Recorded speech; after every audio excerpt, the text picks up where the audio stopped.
Hey, this is Doug from Doug and Nikki. I am here with one of my favorite things I've ever found that I travel with.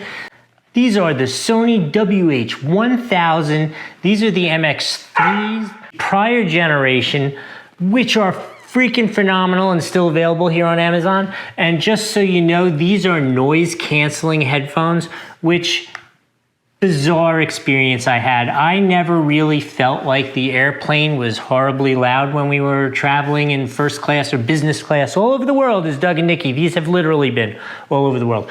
But in any case, I bought these. I was like, cool, this should be nice. It'll be nice I like to listen to my music while we travel, that kind of stuff. Well, can I tell you, the first time I got on the airplane and I put these noise canceling headphones on, I was like, oh my God, I cannot believe.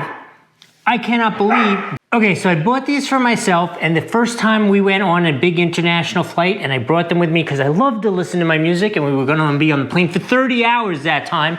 I put them on in first class thinking it was luxury and quiet and everything, and it blew my mind. I could not believe how quiet the world was in this airplane with these noise canceling headphones. It's bizarre. If you've never done it, you need to do it. You will not believe how well they work. So I cannot recommend these any higher to you. I need noise canceling headphones for my dog, but they are a full 5 out of 5 on the Doug score. You should definitely get a set of these for yourselves. We will see you next time.